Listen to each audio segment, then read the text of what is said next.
Hi and welcome to Virtual's Guru, barbecue and grilling to make tasty. I'm Brendan Tanner and today we're going to do the classic 3-2-1 ribs. But I'm going to do them, show you kind of how we've adjusted and do some things a little bit different, done the videos in the past. Going to use a little bit different ingredients in some cases. So, you know, if you like this type of content, please like, comment, subscribe, and hit that notification button if there's another video like this one. Perfect. So anyways, so we got these ribs here, and it's a pack of 3, and they're, you know, from Costco, and so that works out pretty good for us. 3 is perfect. Eat on them for, you know, 2 or 3 days. And then this rub that I'm going to use is from REO out of Huntsville, Texas. And a good friend of mine got that and sent it to me because it's one of his favorite rubs, and it's really good. It's actually got celery in it that really gives it a unique flavor. So, you know, like this and other stuff that I use, you know, down below I've got links to all the different types of products and things that we're using. So just make it easy for you. If you like that, you can, you know, check those out. And my binder is going to be yellow mustard and then Worcestershire sauce. So I'll put that on the ribs first, then we'll season them up. And then as we go through all the other steps, you know, we'll show you exactly what we're doing. So, but stick around. This stuff turns out great. Worcestershire. Worcestershire. I like to clean and dry out both sides of the ribs.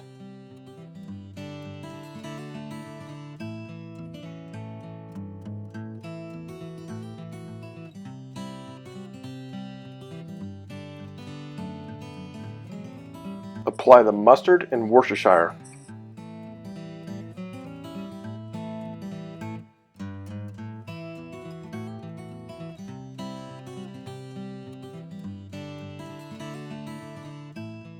Apply the rub.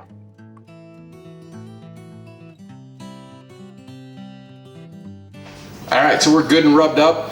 Looks great, smells great. I'm gonna put these in the fridge, and I'm gonna keep them open like this to let the air do its thing. If you don't have that kind of time, I'd recommend probably a minimum of 2 hours to let it set in, and I would probably do that at room temperature to get it to go the way you want it to. But anyways, that's how I do it. That's my taste and preference. One thing I forgot to mention is the silver skin on the back of the ribs, or could be there. The ones we get from our Costco, it's always removed, which is nice because that's, you know, kind of a pain in the butt. And so, but always check for that, and there's lots of videos for doing that if you have to remove it and things like that. The thing that's different with these compared to some of the other stuff I do has been adding in Worcestershire. And that's really been interesting on pork. You think of it for beef is what I typically thought of it only, but I actually really like it mixed in with the pork. Taste and preference deal, so kind of up to you, but I do on the pork butts and other things like that. So anyways, we'll get to putting these out in the fridge and let them do their thing, and then we'll get to cooking tomorrow. All right, so our ribs marinated overnight, look great, everything's set in really good. And so now we're gonna get the smoker going, and I like to do it at 225, and the first stage is for 3 hours. And another thing I'm gonna do is use my smoke tube. I've been doing that more and more. When you're only doing like 3 hours or something like that, I like to get a little more smoke on it. So I've been using my smoke tube if I'm using high heat or kind of shorter smokes. It's an optional deal, don't have to do it. And for today we're gonna be using mesquite. I've just got a lot of mesquite right now, so that's what we're gonna use, and it's one of my favorite on ribs. And so with that, we'll get to it.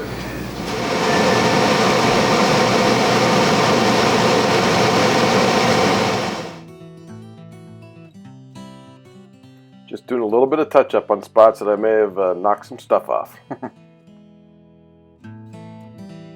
Alright, so we did our 3 hours of smoking these bad boys with the smoke tube. They look great, turned out good, smell really good. This next stage is going to be one of the most important parts of what we do. We're going to braise these. And a couple things about that. That's really, we're doing the backyard style type ribs where they're kind of more the fall off the bone type versus the pull from the bone. And so that's just, you know, it's one of our family's favorites, and when we have people over, it's what they really like. I know the competition guys and stuff like that, sometimes a little bit different where it needs to pull from the bone and that kind of stuff. But we're gonna make these ones, you know, fall off the bone type deal. So we're gonna turn it up to 250 on the Traeger, had it at 225 up to this point, move it up to 250 for the next 2 hours. And we're going to put some brown sugar on top of these, some honey and some butter. And then I'm going to work that in and kind of make a glaze on it. We're going to put it into aluminum foil, and it's really important from my perspective to use heavy duty foil, aluminum foil, and I use 2 pieces. Because if you get any leaks or you get steam coming out, it's letting the moisture out. over that 2 hours, it could get dried up in there, and now they're not going to be that moist, they're not going to be that tender. So the braising stage is really important to get right. And I'm going to add in about a cup and a half, 2 cups of apple, peach, mango. You could use apple juice or whatever type of fruit juice that you like, just one we like. And then we'll throw those on, and one of the most important parts we'll get into next is saving some of the braising fluid after it's done to put into your barbecue sauce. It's kind of a game changer in my opinion because it really enforces all these flavors that we've been working on. So with that, we'll get going.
Make sure not to bind it too tight because you can actually create holes and it'll leak out.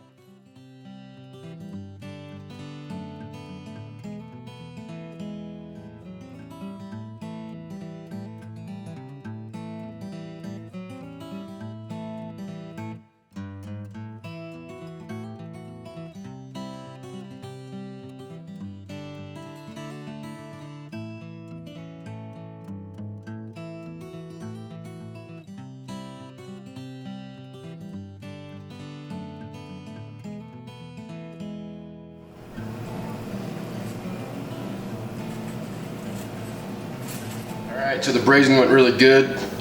2 full hours of braising it, and I can tell, I mean, these things are, they're really braised up till it just kind of fold up. So now we're going to open them up, and this is the part where you got to be really careful because they're smoking hot inside there. So I like to open mine up and let them steam out for a bit, and then I'll probably use some utensils, but be careful because if you use something that kind of bites into mortar, it could pull it right off because they're really tender now.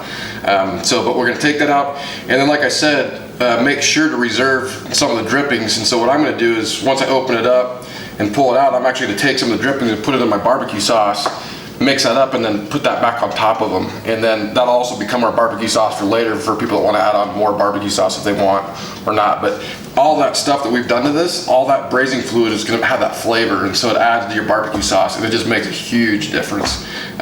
So with that, we'll get her opened up and let it steam out, pop it off, and then show you what the next steps look like.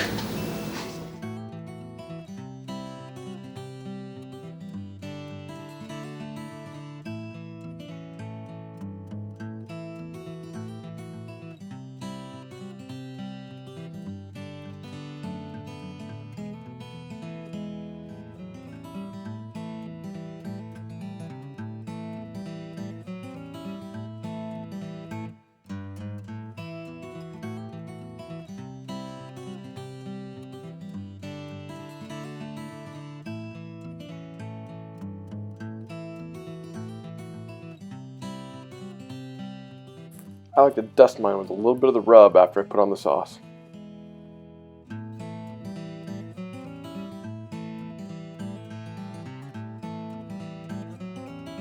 Okay, we're sauced up, ready to put them back on. You saw probably in the video that I just dust them a little bit with the rub just to kind of reinforce that flavor after the braise on top of the sauce. And we got all the stuff that went in the braising fluid in the sauce on them. And then I like to, for this last stage, I'm going to turn it down to 225 for the last hour. And I put just basically a teaspoon of apple cider vinegar into my juice mix. And so that I'll spritz them about every 15 minutes or so. That way they kind of caramelize on the top and then they don't get dry or anything like that. And you know, that's something that I hadn't done before, but I started doing it now and really like it. Kind of gets a nice tacky top feeling to it. So man, I'll tell you what, these things smell delicious, but we gotta get them back on.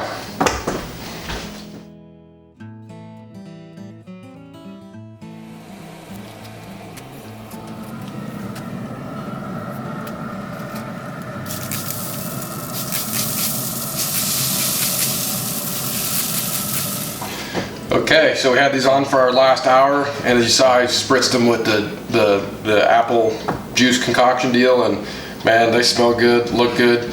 They're literally like, I mean, when you move them, I mean, look at how bendy they are. These things are just gonna fall apart even as I cut into them, and I mean, they'll be right off the bone and just delicious. So, should we do a taste test, you think? Mm-hmm. Okay. And I haven't even put the sauce on them yet because we're just gonna have them this way.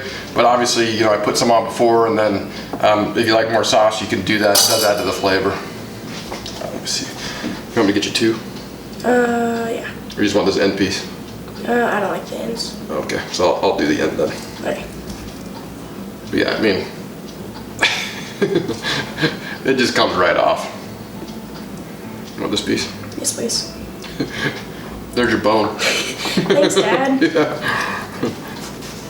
There you go. This one, you can see your bone. Yeah, see the bones just come right out of these. So, like I said, it's backyard style. It's a taste and preference deal. You know, I know the competition was they want them to pull. It's a different deal, and I get it. But how they taste? Good. Try.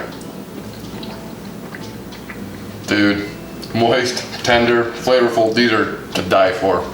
If you like this type of content, please like, comment, subscribe, and hit that notification bell so you never miss another video like this one. these are good. Here, Della, try this. I'm telling you, it's ridiculous. I'm not gonna be on the camera, right? No.